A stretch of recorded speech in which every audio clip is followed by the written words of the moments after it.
Wara aktar minn seklu magħluqa, binja neogolitika ta' Grat Wieħed fil-Gżira se tinfetaħ għal pubbliku biġnien ġdid bħala parti minn proġett ta' 10 miljun euro għar-riabilitazzjoni tal-pumping station storika tal-lokalità.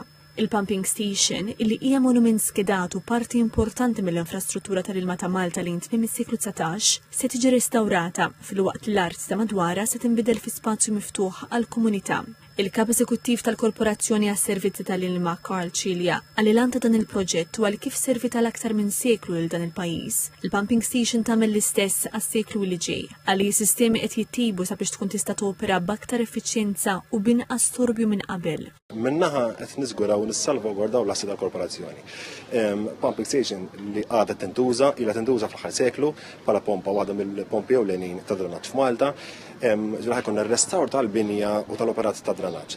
Minnaħa l-oħra qed inżewġu l-arranġament tagħna ma' ċentru ċiviku, ġifieri ħajkun ċentru ċiviku l-Kunsill Lokali ħajjiġi u ħajopera minn hawnhekk minn din il-binja. Mill-naħa l-oħra qed nofru spazju miftuħ lin-nies u residenti tal-Gżira biex jew hawnhekk ovvjament qattaw il-ħin tagħhom fil-spazju miftuħ din il-binja.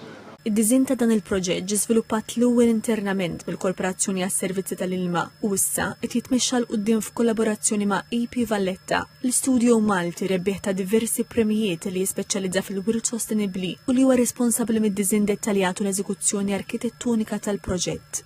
Ħan niddividu l-post żewġ aspetti, l-operat, sintendi għax hija pumping station li għadha attiva, u ħanu l-utilizzaw spazju kbir li hawn biex nagħtuh il-komunità.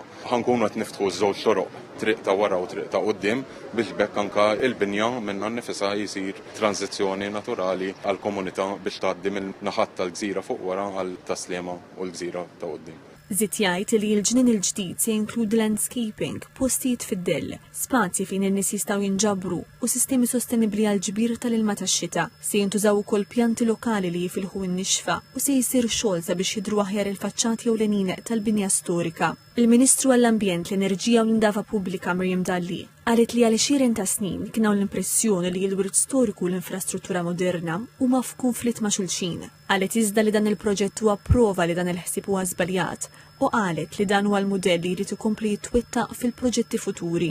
Il-Ministru għall-Intern, is-Sigurtà u x-Xogħol Byron Camilleri qal li l-proġett għandu valur soċjali, kulturali u ambjentali għall-komunità tal-Gżira li se joħloq spazju għal ħajja ta' kuljum ta' residenti fejn it-tfal jistgħu jilagħbu u l-komunità tista' torganizza attivitajiet fil-lokalità stess.